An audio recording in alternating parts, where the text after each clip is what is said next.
Hey, what's up everyone? Morey Croson here, and we have a brand new breakdown for you today. It's going to be on CJ Stroud, and we're going to start the video right now.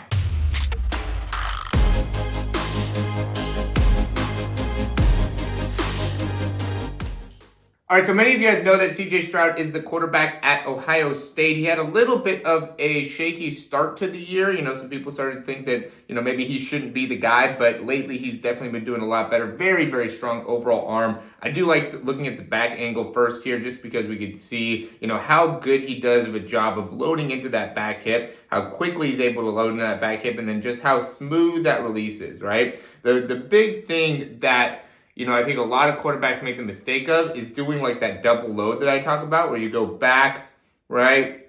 And then after going back, you almost have like an upward motion and then getting stuck with the ball going back here rather than starting to drive that elbow through, right? And so once you get to this position here, there needs to be a time period where you start being able to drive the elbow so then the ball can come right up over the top instead of where you end up getting stuck with the arm back behind, and then the motion then comes from the ball coming more outside as it's coming through. So that ends up being a very important thing to be able to understand how to correct, is going back and then bringing that elbow right through to make it so now the trajectory of the ball is forward instead of the trajectory of the ball going out to the side. And I think that the position of the fingers, the position of the wrist, how you're able to drive the elbow all make a big difference, and even how you're pushing off your back leg and the rotation that you're able to generate through the lower part of your body, I think even makes an impact on how well you're able to actually drive that elbow through. All right, so that's an important point that you guys got to be able to really understand. That it's obviously a beautiful throw right there. I mean, put that right in between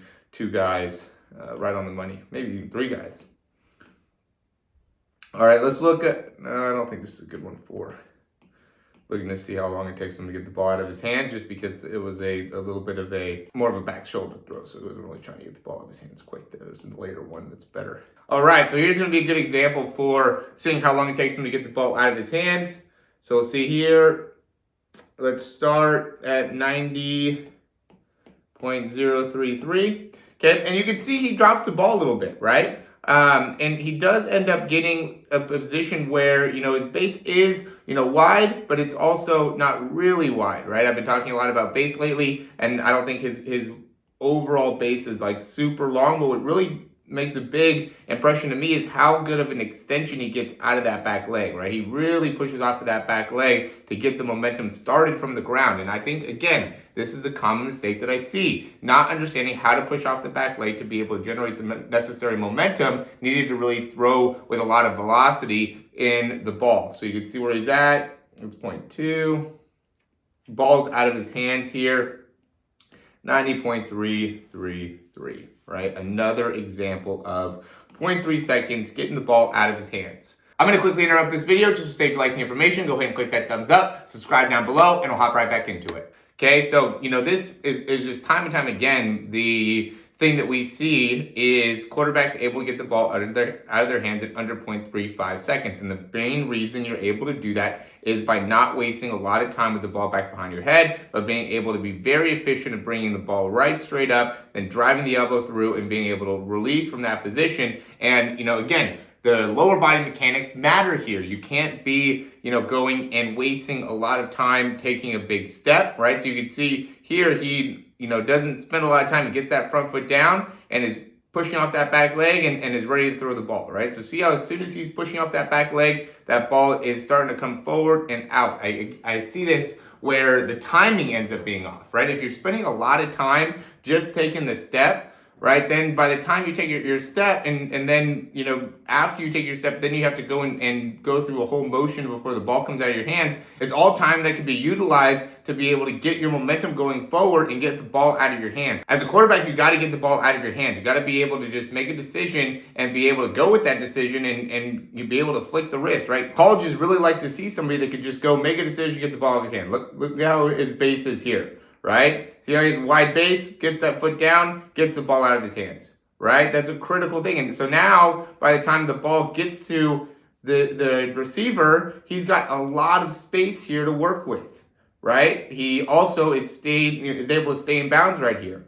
Okay, so he's at the 35, he throws it down to, about the 7-yard line, and the guy catches it with plenty of space in bounds, right, to be able to make a move. He also has plenty of space from the defensive back. Okay, there's a lot of guys that I know that wouldn't even be able to put this in a position where, the receiver would even be able to catch that ball in bounds. Okay, so you got to understand what are some of these key parts that colleges are looking for to make it so then you can get the scholarship, and you want to be able to make these types of throws. All right, so that's it for the breakdown here. I hope you enjoyed the information. As always, if you did, go ahead and click that thumbs up down below. Subscribe to the channel. If you have any questions, comments, or recommendations, you can leave those down below. I do have a few things available in the description I think could really help you guys out. We have Quarterback University. We have throw breakdowns. We have a throw program. I know a lot of you guys are going out of the season here, so the in-season program is probably expired here, but we're going to drop a 2021 program here very shortly. And so check out the description down below in order to get access to that, as well as check out some of our most popular quarterback videos to help you in being able to understand how to throw the ball exactly like how I'm talking about here. And there's a few fundamentals. Don't have to throw just like CJ Stroud. You don't have to throw like Aaron Rodgers. You don't have to throw like Justin Fields or Zach Wilson or any of these guys.